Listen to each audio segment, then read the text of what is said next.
ஜகம் நீ அணுவான உலகின் நகலம் நீ எறும்பின் இதய ஒலி நீ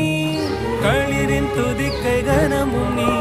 ஆயிரம் கை உண்டென்றால் நீ ஒரு கை தரக்கூடாதா